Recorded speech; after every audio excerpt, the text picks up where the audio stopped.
Man, I don't know what happened over this Klavanless weekend, but I turned on the TV and on CNN, there were all these women and gay men getting super emotional. Here's a sample. His name was Private Emmanuel Mensah, and he immigrated from Ghana, a country Donald Trump apparently thinks produces very subpar immigrants. I don't know why the president doesn't know that. I was there when a 5-year-old boy named Monley was rescued after being buried for more than 7 days. Do you know what strength it takes to survive on rainwater buried under concrete? A 5-year-old boy buried for 7 days. Haitians slap your hand hard when they shake it. They look you in the eye. They don't blink. They stand tall, and they have dignity. It's a dignity many in this White House could learn from. Those comments are frankly disgusting. There's other language I'd like to use, but we are on television. Now, don't get me wrong. Some of my best friends are women and gay men. I'm even married to one of them. I'm guessing a woman. And if women and gay men get a little weepy and over-emotional from time to time, hey, it's no problem. Maybe that's just the way they are. But what's it got to do with the news? I mean, apparently, they were all choked up that the president allegedly used a dirty word to describe some countries that, let's face it, are hellholes. That gives the women and gay men at CNN the sads, because they feel people from these countries should be able to come here to America anytime they want, because their countries are hellholes. But you shouldn't say they're hellholes, because then CNN gets the sads. My question is this. Who cares if CNN has the sads? What's that to me? I mean, isn't CNN a news channel? Shouldn't they be covering important issues like the fact that 92% of foreign nationals in our prisons are illegal immigrants, and each one of those criminals had one or more victims whose life may have been ruined or even ended by them? Or that illegal immigrants take money out of our medical support systems without having put any money in? Or that they take jobs away from poor Americans? Shouldn't CNN lips be trembling and CNN eyes getting misty over their fellow countrymen who suffer at the hands of illegal immigrants? And another thing, given that CNN has gotten story after story wrong recently, whether it was saying that Donald Trump Jr. received an email from WikiLeaks on one date when it was really a different date, or saying that members of the Trump team had ties to a Russian investment fund when they didn't, or calling Jim Acosta a White House reporter when he's obviously just a buffoon, shouldn't they triple check their sources on these stories before they burst into tears about them? The point is, you could be forgiven for feeling that the people at CNN aren't really all that upset about Donald Trump using a dirty word, that they're just trying to manipulate our emotions so we'll support Democrat policies that make our country worse instead of Trump policies that are actually making our country better. So here's my suggestion.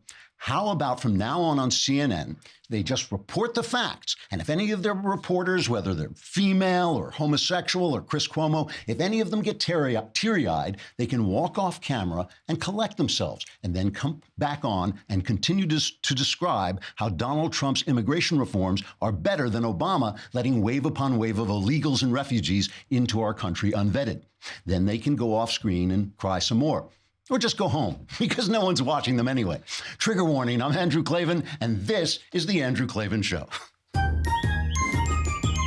feel hunky-dunky, life is tickety-boo. Birds are winging, also singing hunky-dunky-doo. Ship-shaped, tipsy-topsy, roll to zippity-zing. It's a wonderful day, hurrah, hooray! It makes me want to sing. Oh, hurrah, hooray! Oh, hooray, hurrah! We're back. I hope you didn't have a bad Klavanless weekend. I hope you were listening to Another Kingdom. That's why it's there, to stave off the Klavanless weekend. Go on iTunes. We need you. We need your subscriptions. We need your 5-star ratings. They help us to resell this in other ways and to bring you a second season, because this is only the first season of the story, and it comes to an end next Friday is our last episode. So please go on and do that. I tell you, if you thought you had a Klavanless weekend in Hawaii, I worry about this because, there's all this terrible stuff happening in Montecito where I used to live. And I keep getting these messages on my phone to evacuate, get out of my house. I think, but I'm not there. So does that mean like if there's a mudslide in my house in LA, that it'll be like, everything's fine? So in Hawaii, some guy pressed the button that said there was a nuclear launch. And I guess since they're so close to North Korea, that wasn't funny. And for about 30 minutes, people were hiding their children in sewers. I mean, I shouldn't laugh. It's terrible. But at the same time, they didn't fire the guy who pressed the button. They just reassigned him because they said, hey, anyone can make a mistake. But I mean, if it's a button that says there's a nuclear war coming, shouldn't it be like a big red button, like with a glass dome over it, and you have to put a key in and then press a button, and then it scans your eye, and then finally the thing opens up and you can press it. It's just like a button that's sitting there. Oops, I meant to press the one that opens the door to the bathroom, but I set off a nuclear explosion. It's just insane. So that was a true Klavanless weekend in Hawaii. Speaking of watches, if you would like a nice watch like the one I've got here, you want to go to Movement, which is spelled, of course, MVMT, because how else would you spell movement? Where are all those vowels? It's like, in the ocean, there's a place where all the plastic collects. Somewhere on the internet, there's a place where all the millennial vowels have gone. But your last name, Zucco. Yeah, it's Klavan.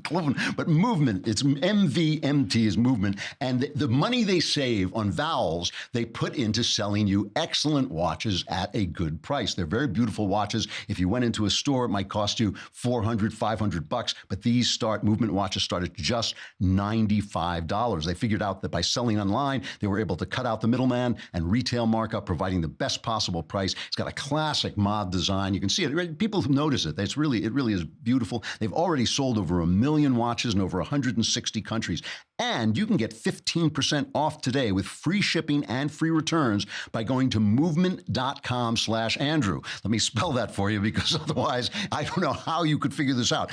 MVMT.com/Andrew. You can spell Andrew, put the vowels in Andrew. This watch has a clean design. I really do like it. It works really well. Now is the time to step up your watch game. Go to movement.com/Andrew, MVMT.com/Andrew, and join the movement. Join the movement. All right, Michael Knowles is going to be with us later on. We're going to talk about all these scandals. I have got to talk about this whole thing with Donald Trump and his potty mouth. I wrote a story in City Journal, an article in City Journal. It's been getting a lot of press. You can go on and look on it. Go to cityjournal.org, I think it is. One of the best magazines in the country, no question about it. And you can get almost everything they have online, even though you should subscribe, but you can get everything they have online.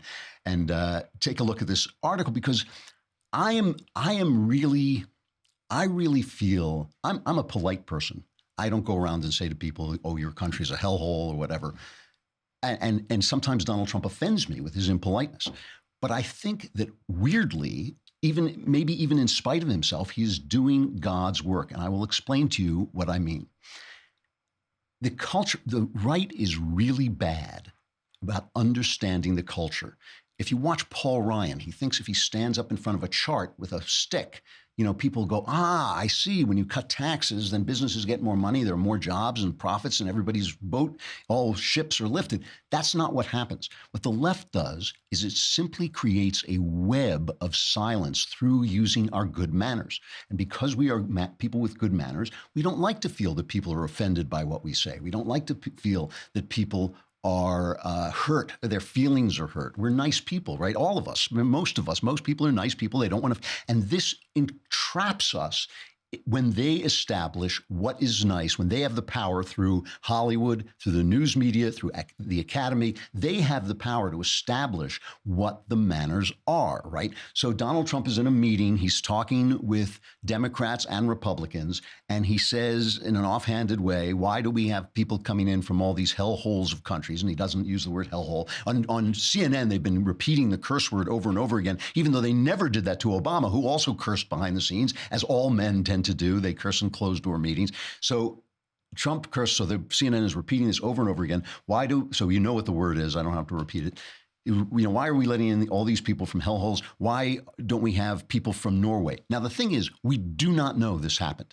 Dick Durbin said it. Dick Durbin lies. Dick Durbin, and also, what kind of a weasel, a little tattletale weasel goes running to the press? The president cursed. The president cursed. So here is the press. And remember, the press is just the information arm of the Democrat Party. That's all it is. They are not journalists. They're not the First Amendment made flesh. They are the information arm of the Democrat Party. That's who there is. There's not one managing person at any network. I would almost bet all my money on it. There's not one who decides which stories go on the news who voted for Donald Trump. Not one. That means they're all Democrats. They're all on one side. And you only have to follow them to see what it is. But let's take a look at the way the media, the balanced, restrained way the media reacted to this remark made behind closed doors in a meeting. So this is, number 9. The president is a white supremacist.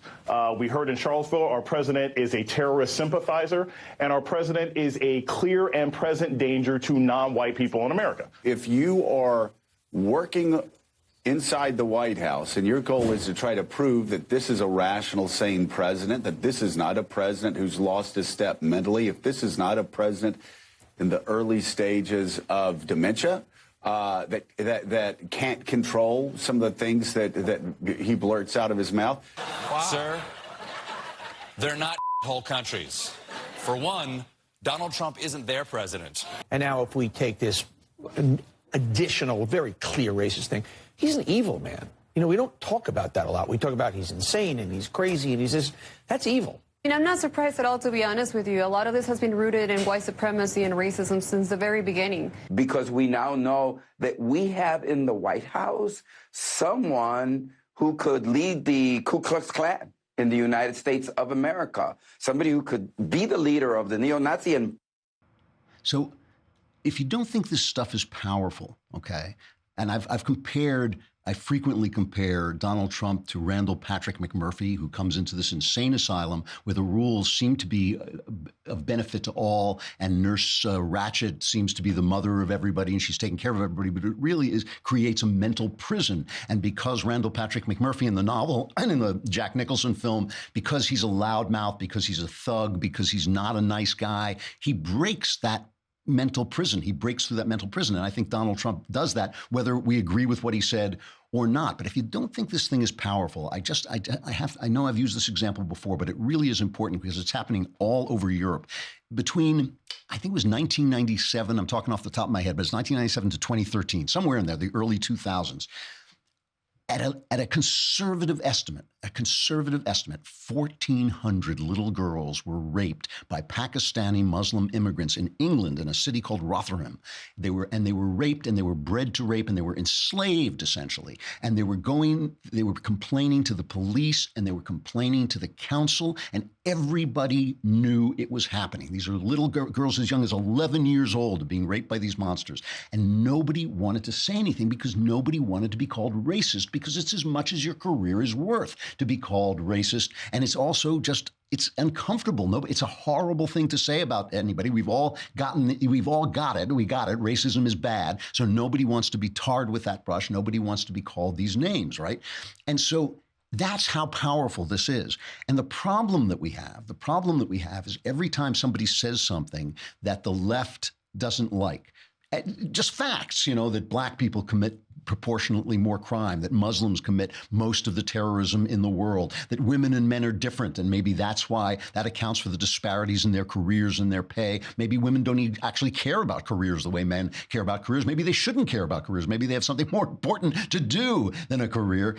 Anytime you say this, you're accused of some form of bigotry, and you can't say anything. And the thing is, once you get accused, you start to argue on their terms, and this is how they win, okay? This is the point that I'm trying to get to, is the minute they make the accusation, you have to say, well, it's not racist because of this. It's not racist because of that. This is more racist. That's more racist. Instead of saying, wait a minute, I reject the entire terms of the argument. In Trump's case, let's just take Trump's case for a minute. Let's pretend that he said what he said. We don't even know that he said it, but there's some confirmation. We're just not sure. But let's pretend he said it. I'll pretend. Let's say he says Haiti and African countries are hellholes, and why don't we have more people from Norway? The leftist contention is that is inherently racist because the people in Haiti and African countries are black and the people in Norway are white. Okay, now I get attacked from the left and the right on this. Okay, the right wing, because I don't believe in racism. I believe racism is a scam. I believe the theory of racism is wrong in and of itself. Okay, They are saying that because the people in Norway are white and their country is nicer than Haiti, it obviously is, and because the people in Haiti are black and the country is a hellhole, which it obviously is, that this is a racist statement. Now, there's only two possibilities here. One is that race matters. One is that the race you are born with, the way you look, matters. And if that is true, then we have the right to defend our race in a tribal way, to be supremacists. Whether you're black or brown or Asian or white, whatever you are, you have the right. If race is what matters about us, if race is the thing that we care about each other, then we have the right to fight for our race. And when the white supremacists, the Nazis, come out and they say, well, we're going to fight for our race, that if racism matters, if racism is true in any way, then they have a perfectly valid point of view. That's why they keep attacking me. That's why the Nazis keep writing me and saying they put my name in parentheses. That's their way of, isn't that their way of calling you a Jew? It's like, I can't even respond to that because I don't use the kind of language that we're talking about. But that's the way the right attacks. But the left does it too, right? They say, well, because Haiti is black and because Norway is white, to say Haiti is a nicer country, to say Norway is a nicer country than Haiti, which it obviously is inherently racist. The other way of looking at this is that race doesn't matter at all.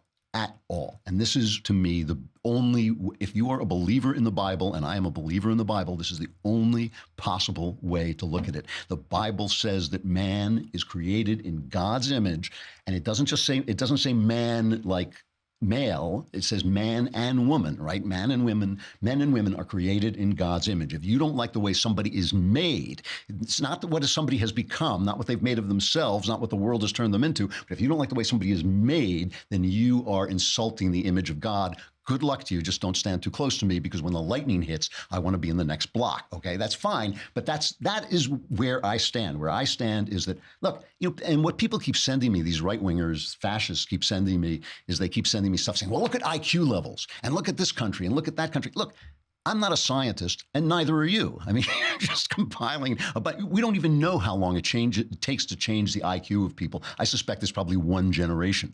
What we are talking about is we're talking about ideas, right? When I talk about Islam, I don't care whether the person who believes in Islam is Cat Stevens or Muhammad. I don't care. I think the ideas in Islam are not right. I think they are incorrect ideas about God. I think they are incorrect ideas about revelation. I think they're incorrect ideas about women. I think their ideas are wrong. So when I attack Islam, and I don't attack Islam when I criticize Islam, I'm not criticizing the race of the people. I'm criticizing the ideas. When I look at Haiti, I'm looking at corruption. I'm looking at some of it, by the way, by perfectly white people like Bill Clinton.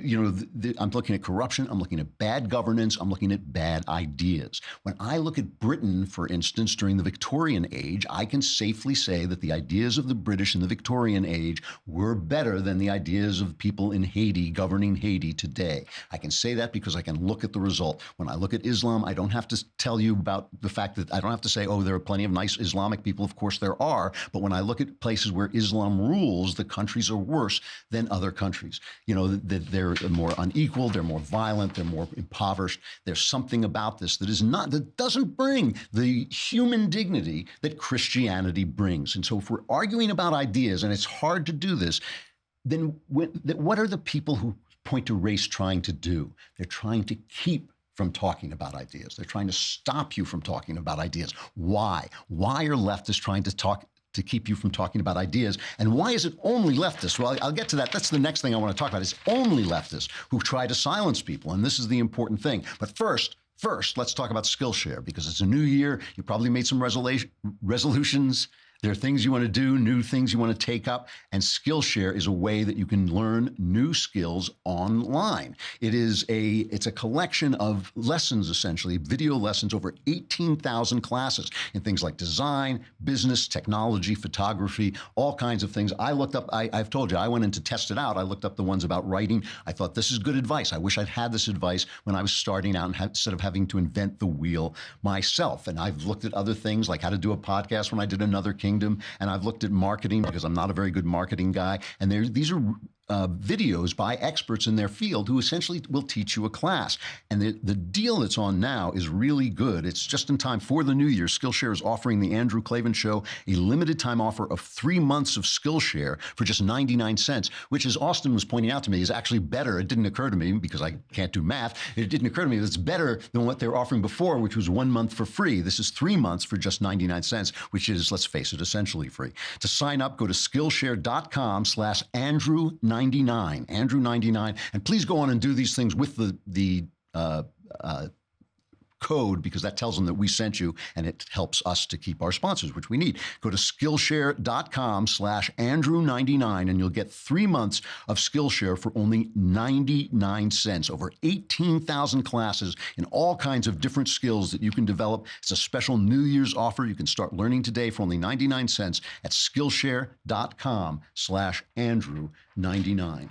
Let us just for a minute think about the fact that only the left shuts down ideas. No, you cannot name an important person on the right who wants to silence left-wingers. It is only they who shout racist. It's only they who Twitter is shadow banning conservatives. It ain't shadow banning liberals. Why is that? Why don't they shadow ban liberals? Only conservatives.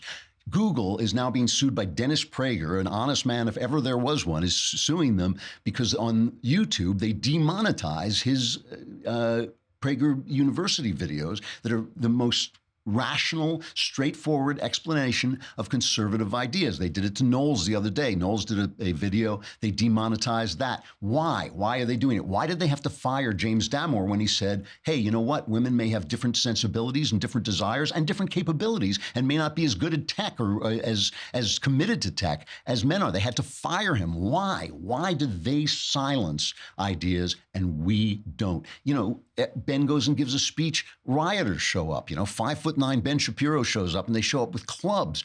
Charles Murray, another. I mean, these are intellectual guys of goodwill. Christina Hofsummers. They meet violence when they go to campuses. Why? Why? It's because their ideas are wrong, and they have to keep them in place because they benefit from them. They get power, and they get money from them, so they benefit from them. They keep their ideas in place by this incredible, elaborate system of manners where it is impolite to speak the truth. It is so impolite to speak the truth that in England and other countries in Europe, they allowed little children to be raped. The police, and we know what the police are like, they hate this stuff, they hate crime, they allowed it to go on because they were so afraid of violating this system of manners. And so when Donald Trump comes along, who's a rude guy, he's a bore, he's a guy who comes out of Queens with his business, he sits around on construction sites and he talks to people in the way that he talks. When he does that, a guy like me who's kind of courtly and kind of has good manners may recoil, but that's what it sometimes takes to break the chains, the mental chains. That's what it takes to put Nurse Ratched in her place. And when I say Nurse Ratched, I mean the New York Times, I mean CNN with all those weepy little guys. What the hell are they weeping about? Why is that news to watch those guys' lips tremble? It's just to make you feel an emotion about one thing, but not about another. A little Syrian boy dies in the sand. It's heartbreaking, but it's no more heartbreaking than Planned Parenthood ripping children out of their mother's wombs and selling the body parts. That's also heartbreaking. Why aren't CNN's lips trembling about that? It is all emotional manipulation. And because Trump is kind of a bore and because he's kind of a blockhead, he breaks through that. And that is he is doing God's work. I was just talking backstage to Knowles and Jay, and I was saying, I had just finished rereading the biblical story of David and what a terrible guy he was. He was a warlord, what a rough tumble murdering, slaughtering guy he was. But that's what it took to get the job done. Trump is not that. He's just a little bit rude, but this is what it takes to get the job done and turn back the tide of government overreach. And we're going to talk to Knowles about that in just a minute. But first, turn on your question generators, because tomorrow, January 16th at 5 p.m. Eastern, 2 p.m. Pacific, we'll be doing our 5th episode of The Conversation. Who will be on it? I don't know. Oh, it's me. I'll be on it. And me and the lovely Alicia Krause will be on it. And not only will all of life mysteries be answered with 100% accuracy, but you'll also have a special edition of The Conversation to cling to during the long, cold, Klavanless weekends, because another kingdom is coming to an end, and this is all you'll have left. It's going to be so sad. So The Conversation will stream live on the Daily Wire Facebook page and the Daily Wire YouTube channel, and it's free. Anyone can watch, and anybody can hear the wisdom that I will be doling out, but only subscribers get to ask the questions.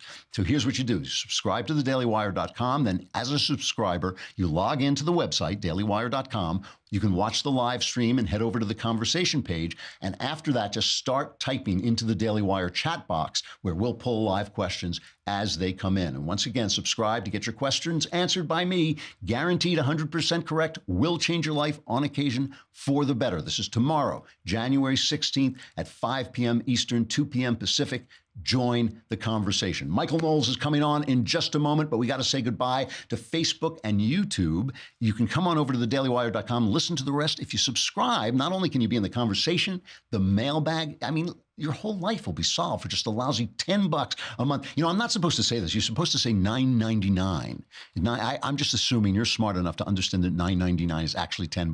But for a lousy $99.99, you get the entire year, and you get the Leftist Tears tumbler. And there is no getting around it. The Leftist Tears tumbler is absolutely essential gear if you want to drink Leftist Tears. And who doesn't? They're just so good. Come on over to thedailywire.com. We'll be talking to Knowles.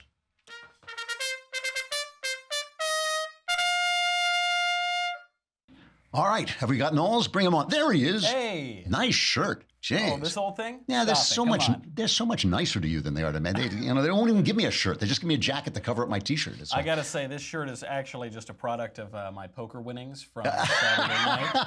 Yeah, I'd like to talk to you about those poker winnings. Some of those on Twitter and Instagram may have seen Drew and I played poker on Saturday night. He brought over a bottle of wine that said, "You can't coexist with people who want to kill you." We had a nice time. We had a few drinks.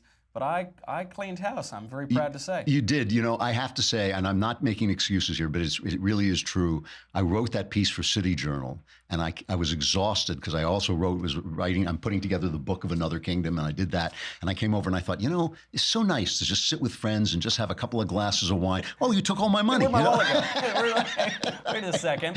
I was relaxing. You were a shark. You were, and you played brilliantly, and you pulled 4 6s. I mean, that is true. It's not like you beat me with like a bluff. You put 4 6s are a pretty good hand. All right, you bum. But it is, you know, speaking of Another Kingdom, by the way. Yes. That episode 12 is out, which means there's only one more left. One more left. I know, we're done. We're done. And then my Hollywood career is over. So you got to go. If you ever want to catch any of it, you got to go check out Another Kingdom. You know, I am pitching this again. It's already been turned down by people who have declared themselves part of the resistance. They did. After the Golden Globes, the people I pitched it to said we're part of the resistance. So I thought, what chance did I ever have? I'm going to pitch this again. So I hope people will show up because it makes such a difference because I can turn in the room. I can turn to the page. There are almost like 1,700 5-star reviews now. 5-star ratings, and it makes such a big difference in a pitch because it shows them that it already works. It's really helpful. It is really helpful when people go over there. I said it on my show on Thursday. Nothing would please me more in the new year than to shove a fork right in Hollywood's eye. So if you go over, it'd be really helpful. It's funny because it's not that conservative, but it's just enough to make them real in their seats. It's just not leftist. Yeah. It's just not ideologically on the left. Yeah. So that makes it. And by the way, I can't believe that you're defending Joseph Stalin, the Stalin in the White House. Outrageous. I think we should leave Trump out as the middleman and just go right to defending Joseph Stalin, a communist, killed 20 million people, starved 20 million people to death. And that's kind of like Donald Trump, who's kind of rude, right? This is Flake's Law. Any anti-Trump conservative, if given enough time, will ultimately compare him to the murderous Soviet dictator. I mean, they've been doing this since he took office. Because he can't be constrained by their system of manners, they have to destroy him, and they just throw fake scandal after fake scandal at him. I loved your piece. I really loved your City Journal piece. And it was occurring to me, I thought, the government is shrinking. The government is getting more free. I'm getting more free. I get to keep more of my tax money. We're on better footing on foreign policy. Why do I care about all these things? So I compiled a list. I found 17 major scandals. These are according to all of the mainstream papers, according to Wikipedia, according to all of the compilations. These are the biggest scandals from the Trump presidency. 17 of them. So there are 17 of them. Okay. You judge for yourself if this is sufficient reason to imperil our freedom agenda. So the first one, obviously, there's the big Russia collusion, which Dianne Feinstein said there's no evidence of, and Van Jones called a nothing burger. Right. That's the big one. Then on January 27th, President Trump expanded Obama-era travel restrictions from countries such as Iran, Iraq, and Libya and Syria.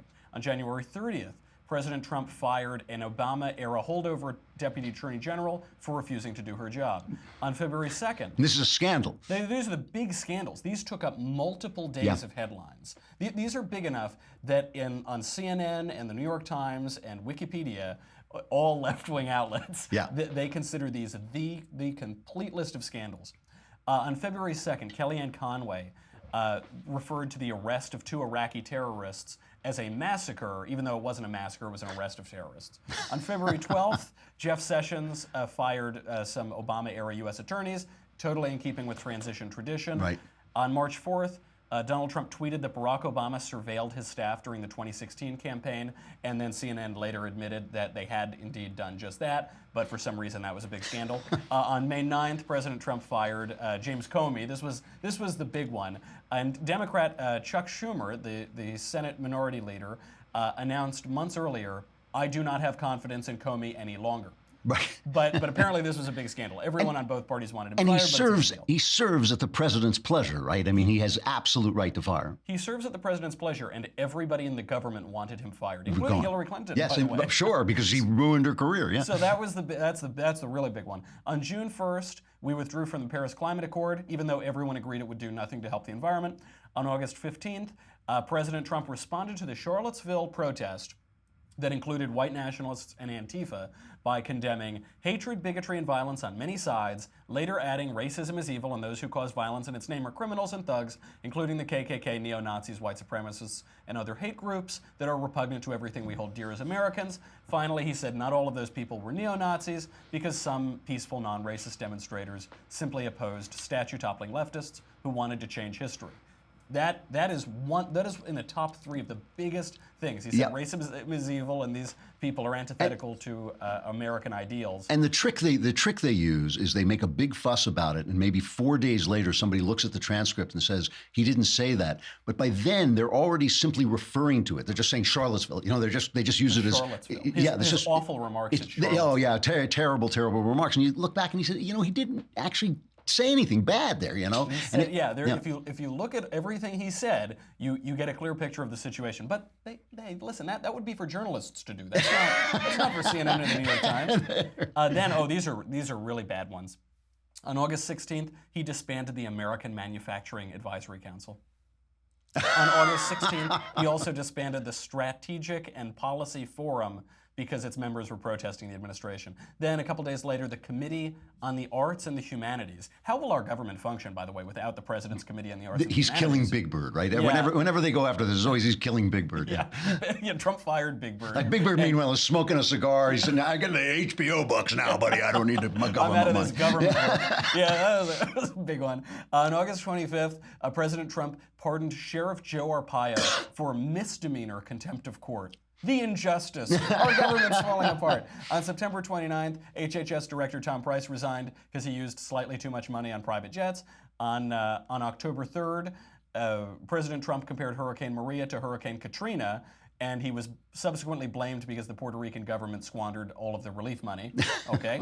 On December 6th, President Trump announced that the U.S. would formally recognize the capital of Israel as the capital of Israel, and he wouldn't back down. Now, wait, is that a scandal? That's listed. Where is that listed as a scandal? Yeah, it's listed on Wikipedia, and it's the controversy is across the mainstream media because what you might have forgotten is that a bunch of anti-Semites and the United Nations, but I repeat myself, condemned the United States for that action. Wow, that's a scandal, huh? You know, if I forget the O Jerusalem, you know, like it's been the capital of Israel since the Bible Israel days, and that's a scandal that he said that? I thought it was St. Louis. I thought St. Louis was the capital of Israel, but St. Louis, Jerusalem. I can't remember. It's I guess I'm learning history in this administration. And then the final one. This was really bad. President Trump, just a few days ago, disbanded the Presidential Advisory Commission on Election Integrity because a lot of states wouldn't turn over their electoral information. There you have it. There are all of the scandals, all of the major scandals, according to every mainstream news source and Wikipedia and all of the online watchdogs and fact checkers. Which of those scandals, would you imperil the most ruthlessly effective pro-freedom agenda in recent American history? You know, it's an excellent point. First of all, as you were listening to them, I was listening very carefully. I could hear a couple in there where I might say, oh, well, maybe he made a misstep here, a misstep there. Whatever. But the atmosphere of scandal that they have managed to create by this, and I was talking about this morning, in my opening, when you turn on CNN, you go on, their lips are trembling and their eyes are filling with tears, and you sit there and go like, what do I care if Alison Camerata is crying? Well, you know, it's like, go home, Alison. You know, if you can't sit and deliver the news and tell us what's happening in the world without crying, there's no crying in news. There's no crying in news. But they've managed to create this crisis atmosphere that something is terribly wrong, and nothing's terribly wrong. In fact, things are going quite well. I mean, these are so minor. Like 4 of those were random White House advisory boards of rich people disbanding. You know? Right.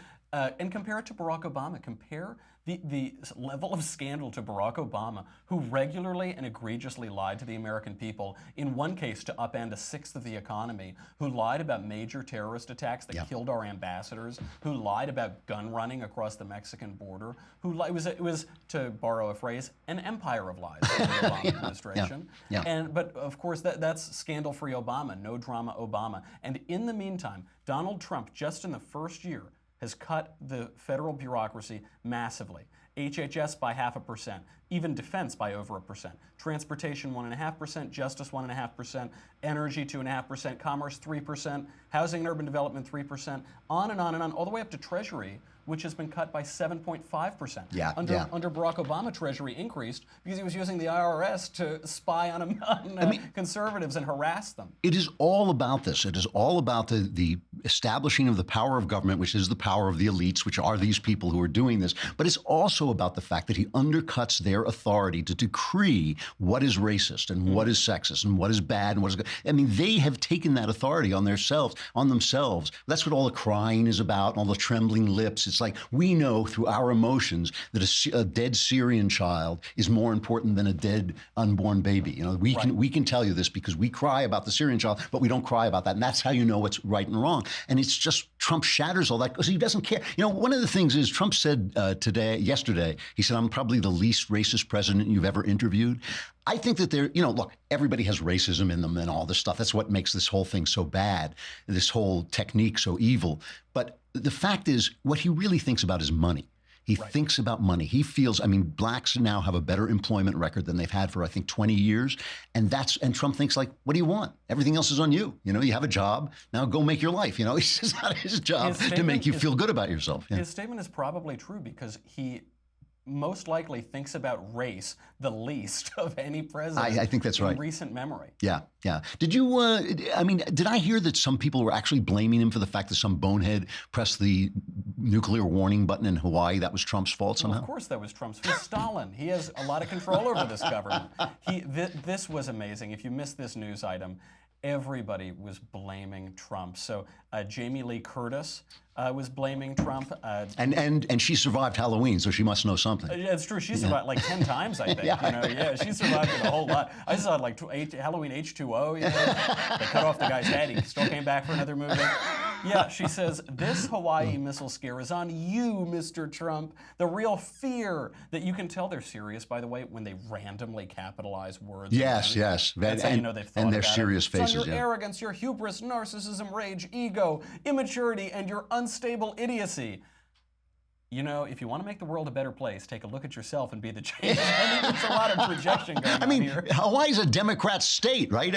Why is this Trump's fault? Of course, Hawaii, there are like 3 Republicans in all of Hawaii, And Jim Carrey tweet, he said, I woke up this morning in Hawaii with 10 minutes to live. It was a false alarm. But if we allow this one-man Gomorrah and his corrupt Congress to continue alienating the world, we're heading for suffering beyond all imagination. Oh, my. Well, if Jim Carrey says so, it must be true. That's all I can say. Because these guys, they're pretty good at saying words that other people wrote for them convincingly. So I think they can analyze geopolitics. They're a breakdown in evolution, I think, because evolution has made us trust our eyes, and they all look so attractive, and and they look like they know what they're talking about, but they just don't. I mean, that is true. You gotta listen a little bit too. Yeah, I know. You gotta listen to. What's on the Michael Knowles show today? The Michael Knowles show today is about our hellhole culture. I won't use the word it's on, but it's talking about race. And whether or not Haiti is a very nice place to live or not, and just examining what Donald Trump, how he stacks up to Barack Obama on these questions, what it matters for American freedom and America as a country and prosperity, and why we can't blame the culture all on President Covfefe. We're mistaking cause and effect here, folks. Michael Knowles, that was a great segment, really good. I appreciate it, and listen to the show. It's coming on after this. That's right. All right, I'll see you later. And give me back my money. All right. I got to play this one thing before we go into our crappy culture. This is a report. Where was this report from, Robert? World News or something. World News. I'm not exactly sure. This is how they make cookies in Haiti. They look a lot like pancakes or cookies. The recipe passed down from generations here in Haiti. Women spend entire days making them. Grandmothers, daughters, and younger girls. Infants are nursed while mothers work the mix. Kids seem to enjoy them, at least when our camera was around. But these patties, known as bonbon terres by the Haitians who eat them, are a grim reminder of just how poor this Caribbean nation is. They aren't sweet, they're hard to swallow, and add almost nothing in terms of nutrition, because the cookies are actually made of dirt. I mean, I don't want to laugh at that. They're eating cookies made of dirt, okay? And this is a country, I think Haiti has oil. I think they actually have oil. I think they have a gold mine and all this. It's like this is not a racial question. This is a question of governance. It's a question of corruption. It's a question of ideas. I mean, we've seen in South America, we've seen just like in our own hemisphere, we've seen how when you institute socialist ideas, you can turn a thriving economy in one generation, you can turn it into a hellhole. This is what makes the difference. And why do they want, the thing that gets me is this, everything the left does. It's like you celebrate Columbus Day. Oh, the indigenous people, you're racist. You celebrate Thanksgiving. Oh, the Indians, you're racist. You celebrate Christmas. Kwanzaa, you're racist. Everything they do is all about destroying this culture that has been one of the most successful cultures in the history of humankind. I'm talking about Western culture, which we, America, are now the last repositories of, because Europe is virtually gone, because they opened up their doors to everybody, people who didn't agree with them, people who don't like them, Muslims who don't share their religion. They opened up their doors. Donald Trump is trying not to do that. If he occasionally says things that I don't like, I don't care. It's not a scandal. It's not a big deal. The most important thing are his policies, and his policies so far are working. All right, let's look at our crappy culture.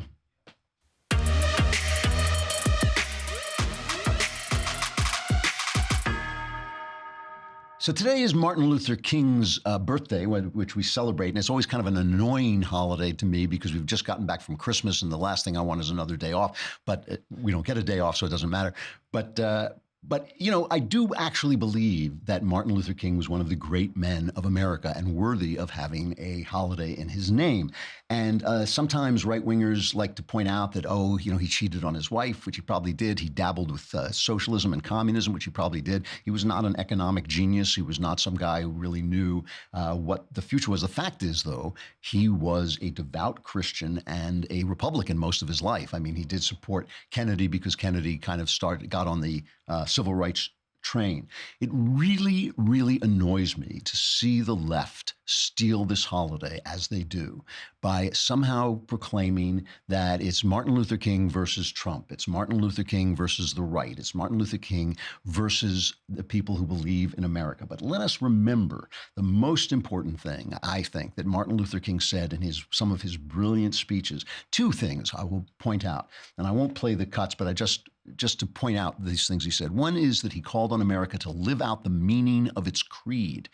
In other words, the left constantly is attacking everything about America, our Constitution, our Declaration, our founding principles, our founding religion. They're constantly attacking all these things as racist, imperialist, evil.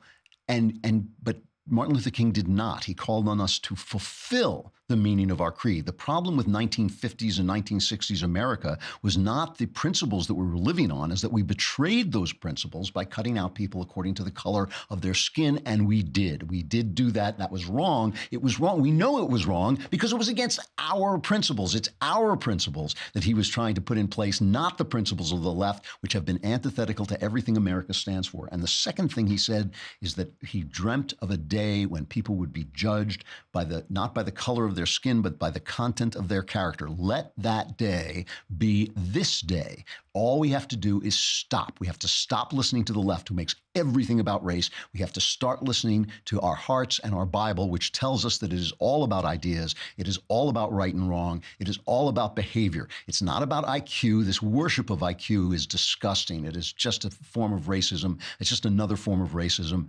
IQ can be changed in a heartbeat. It is only one of the many gifts God gives to human beings. It is absolutely ugly. We can stop judging people by race today if we stop listening to the people crying at CNN, if we stop listening to the left who charges racism at everything. We only talk about which ideas are better, no matter who has them, no matter what color. If they come out of England, great. If they come out of Norway, great. If they come out of Haiti, great. But if they don't, they don't. And we're not going to pretend they do just to make people with different skin colors feel good. Let this be Martin Luther King Day. Let us start judging each other by the content of our character, by our ideas, by our actions, and not at all, ever, by the color of our skin or by what somebody might have said by accident or anything else. Who's coming on tomorrow, Rob? Owen Benjamin. Oh, comedian Owen Benjamin, who has been banned, I think. He's one of the guys who's been banned, I think, on YouTube. I'm Andrew Klavan. This is the Andrew Klavan Show. Tomorrow is The Conversation as well. It's at 5 p.m. Eastern, 2 p.m. Pacific. Be there. We'll talk to you then.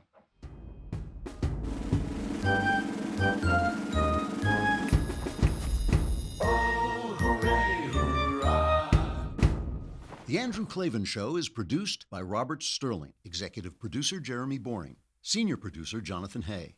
Our supervising producer is Mathis Glover. Technical producer, Austin Stevens. Edited by Alex Zingaro. Audio is mixed by Mike Cormina. Hair and makeup is by Jesua Alvera. And our animations are by Cynthia Angulo and Jacob Jackson. The Andrew Klavan Show is a Daily Wire Forward Publishing production. Copyright Forward Publishing 2017.